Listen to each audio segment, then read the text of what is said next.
নমস্কাৰ এই মুহূৰ্তত আহি পৰিছে সন্ধিয়াৰ কেইবাটাও বিগ ব্ৰেকিং নিউজ। আজি হৈছে ২৬ জানুৱাৰী। আজিৰ দিনটোত অসমৰ মুখ্যমন্ত্ৰী হিমন্ত বিশ্ব শৰ্মাই ১০ টাকৈ নতুন আঁচনিৰ কথা উল্লেখ কৰিছে। অৰুণোদয় আঁচনিৰ প্ৰতিজন হিতাধিকাৰী বেংক একাউণ্টত ১২৫০ টকা নহয় ৫,০০০ টকা প্ৰদান কৰিব। এইমাত্ৰ মুখ্যমন্ত্ৰীৰ বৃহৎ ঘোষণা। আত্মহত্যা প্ৰতিজন মহিলাৰ হিতাধিকাৰীৰ বাবে এটা বেয়া খবৰ।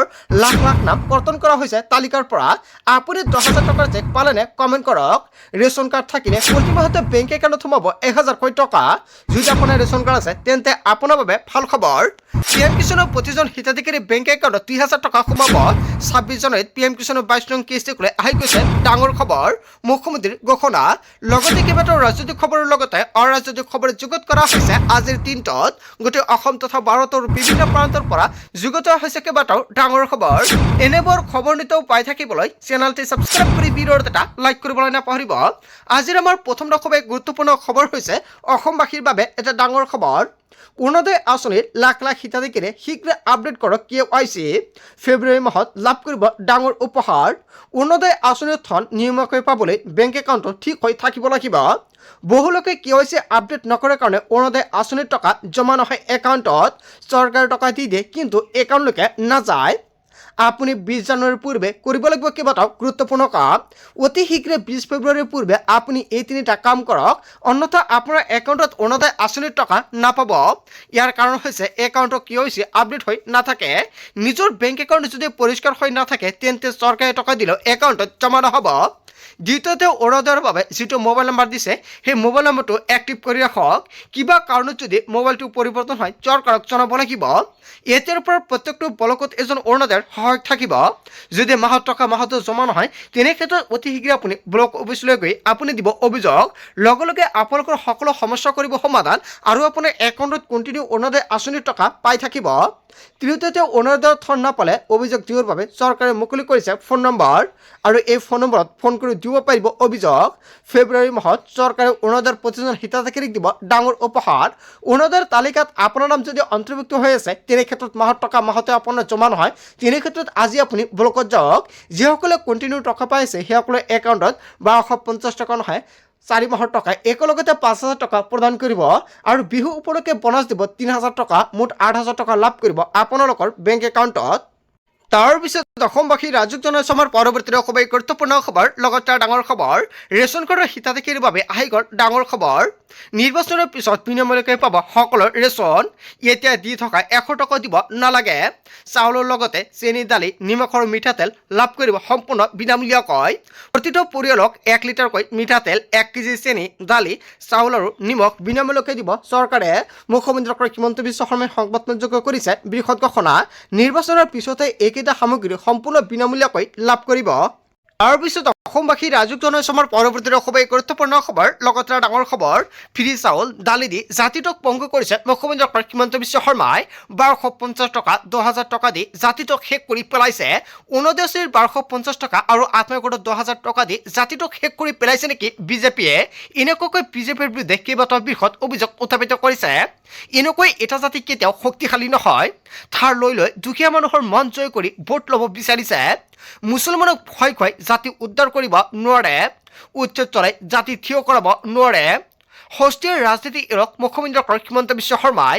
প্ৰতিশ্ৰুতি দি প্ৰতিশ্ৰুতি পূৰণ কৰা নাই বিজেপিয়ে। ড্ৰাইভাৰৰ পৰা আৰম্ভ কৰি ৰাজমিস্ত্ৰীলৈকে শাক পাচলি বেপাৰীলৈকে মুছলমান। ৫০০ ড্ৰাইভাৰৰ সৃষ্টি কৰিব নোৱাৰিলে হিমন্ত বিশ্ব শৰ্মাৰ চৰকাৰে। নতুন প্ৰজন্মৰ চৰকাৰৰ ভুৱা প্ৰলোভনত ভুল নাযাব। নতুন প্ৰজন্মই কাম কৰিবলৈ আগবাঢ়ি আহক। অসমীয়া মানুহক ঠগিবলৈ আটাইতকৈ সহজ আৰু ঠগি ঠগি শেষ কৰি পেলাইছে সকলো। হিমন্ত বিশ্ব শৰ্মা চৰকাৰৰ বিৰুদ্ধে গজ ধৰিছে অজাপৰ নেতা ৰাজেন গোহাঁই। তাৰপিছত অসমবাসী ৰাজুক জনাইছে আমাৰ পৰৱৰ্তী খুবেই গুৰুত্বপূৰ্ণ খবৰ। লগতে ডাঙৰ খবৰ মহিলা উদ্যমিতা অৰুণোদয় আঁচনিৰ পাছত ৰাজ্যত ঘোষণা হৈছে এটা নতুন আঁচনি। এই নতুন আঁচনিৰ সুবিধা আপুনি পালেনে? মহিলা উদ্যমিতা অৰুণোদয় আঁচনিৰ পাছত ৰাজ্যত চৰকাৰৰ ডাঙৰ ঘোষণা। চাহ বাগিচাৰ প্ৰতিগৰাকী শ্ৰমিকে লাভ কৰিব ৫,০০০কৈ টকা। আপুনি ৫,০০০ টকা পালেনে? এইটো বুলি দুটিপাত আঁচনিৰ জৰিয়তে লাভ কৰিব এই ধনৰাশি। ২৫ জানুৱাৰীৰ পৰা লাভ কৰিব এই ৫,০০০কৈ টকা। ২৫ জানুৱাৰীৰ পৰা চৰকাৰে এই টকা বিতৰণ কৰি আছে। আপোনাৰ সমষ্টিত এতিয়ালৈকে ৫,০০০ টকা পোৱা নাই নেকি? অসমৰ চাহ বাগিচাৰ 200 বছৰ সম্পূৰ্ণৰ বাবে প্ৰদান কৰা হ'ব এই ধনৰাশি 25 জানুৱাৰীৰ পৰা 10 ফেব্ৰুৱাৰীৰ ভিতৰত বাগান শ্ৰমিকসকলে লাভ কৰিব 5,000 টকা। যদি কোনোৱে এতিয়ালৈকে 5,000 টকা পোৱা নাই কমেণ্ট কৰক আপোনাৰ সমষ্টিৰ নাম কি। অতি শীঘ্ৰে আপোনাৰ সমষ্টিত 5,000 টকা লাভ কৰিব আৰু 10 ফেব্ৰুৱাৰীৰ পূৰ্বে এই টকা সোমাব আপোনালোকৰ বেংক একাউণ্টত। মহিলা উদ্যমিতা আঁচনি অৰুণোদয় আঁচনিৰ পাছত এইবাৰ ৰাজ্য চৰকাৰে ডাঙৰ ঘোষণা কৰিছে। তাৰপিছত অসমবাসী ৰাজক জনাইছমৰ পৰৱৰ্তী খুবেই গুৰুত্বপূৰ্ণ খবৰ। লগতে ডাঙৰ খবৰ, চৰকাৰী পক্ষীকৰ লাভক লৈ আহি গৈছে ডাঙৰ খবৰ। গোহালিঘৰ সাহৰ কৰাৰ কেঁচাগৰ বুলি ফটো দিয়া সকল পৰিব বিপদত। চৰকাৰী কৰ লাভৰ বাবে ভুল তথ্য দিয়া সকল পৰিব বিপদত। কেৱল গৃহহীন দৰিদ্ৰ যোগ্য পৰিয়ালেহে লাভ কৰিব চৰকাৰী পক্ষীকৰ। গাঁৱে গাঁৱে পঞ্চায়তৰ সভাপতিক জৰীপ চলোৱাৰ নিৰ্দেশনা। প্ৰকৃত চৰকাৰী কৰ নাই বুলি পঞ্চায়তৰ সভাপতি সচিবে গাঁওসভাত লিখি দিব লাগিব। জিঅ' টেকিং কৰা সকল বিভাগীয়ভাৱে চলা হ'ব জৰীপ। ছেটেলাইটৰ জৰিয়তে চলোৱা হ'ব জৰীপ। মন্ত্ৰী ৰঞ্জিত কুমাৰ দাসে কৰিছে বৃহৎ ঘোষণা।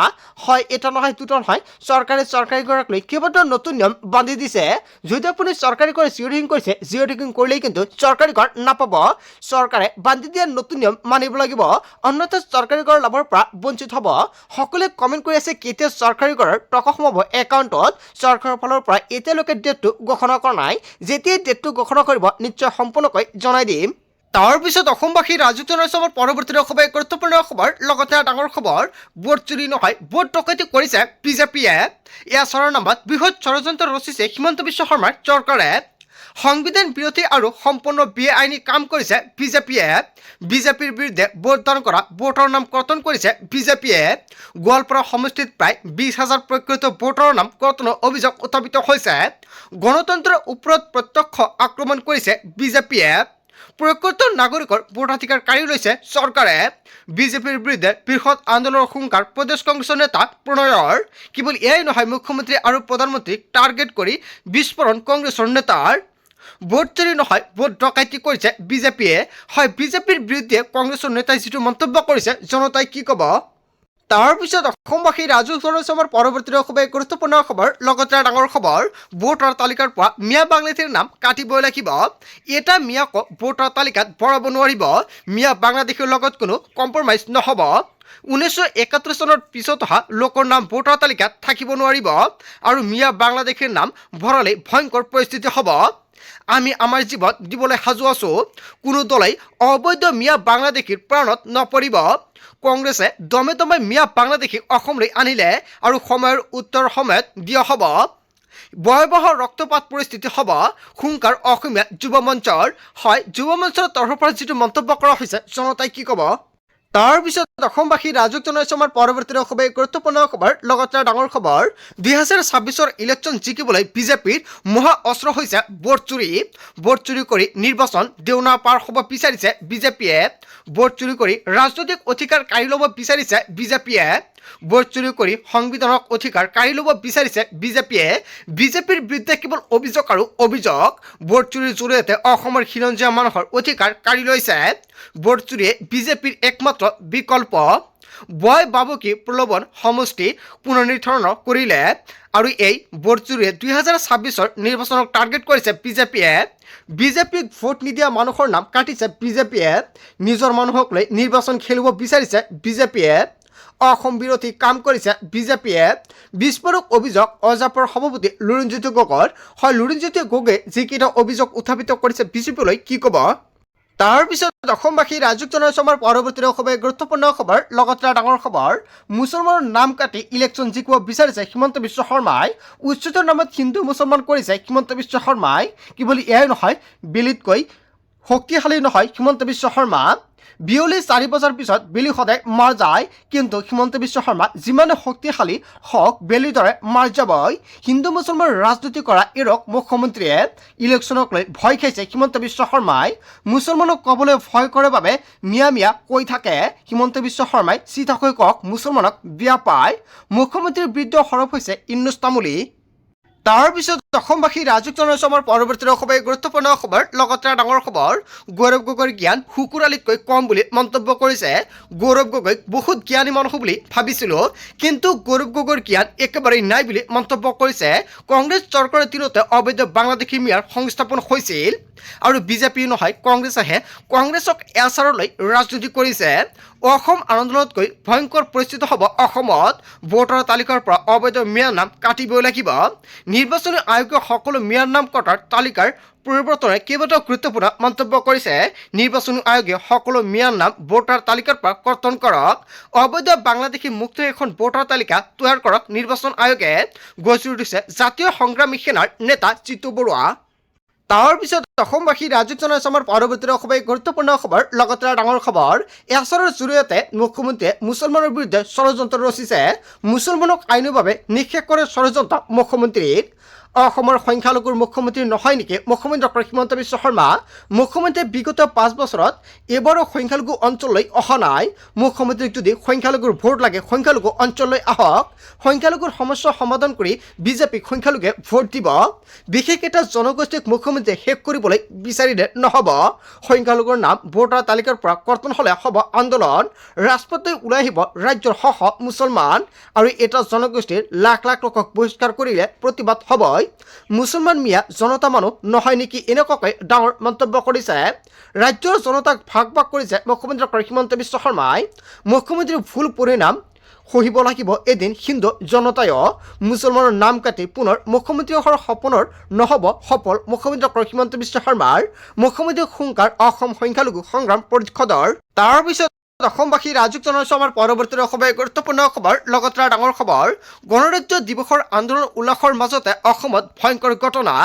দুৰ্বৃত্তই ভাঙি লণ্ডভণ্ড কৰিলে দুটাকৈ ঐতিহাসিক মন্দিৰ আৰু একেটা নিশাতেই দুটাকৈ ঐতিহাসিক মন্দিৰত আক্ৰমণ ৰাজহুৱা কালী মন্দিৰ মূৰ্তি ভাঙি লণ্ডভণ্ড কোকৰাঝাৰৰ গোসাইগাঁৱত এই ভয়ংকৰ চাঞ্চল্যকৰ ঘটনাৰ সৃষ্টি হৈছে সমগ্ৰ ঘটনাকৈ এতিয়াও চেপা উত্তেজনা গোসাইগাঁৱৰ গেনাপাৰাত আৰু গণৰাজ্য দিৱসৰ আন্দোলন উল্লাসৰ মাজতে অসমত ভয়ংকৰ ঘটনা সংঘটিত হৈছে বন্ধু বান্ধৱীসকল গোটেই অসম তথা ভাৰতৰ বিভিন্ন প্ৰান্তৰ পৰা যুগুত হৈছে কেইবাটাও ডাঙৰ খবৰ এনেবোৰ খবৰ নিতৌ পাই থাকিবলৈ চেনেলটি ছাবস্ক্ৰাইব কৰি ভিডিঅ'ত এটা লাইক কৰিবলৈ নাপাহৰিব চ' থেংক ইউ ফৰ ৱাচিং ফুল ভিডিঅ'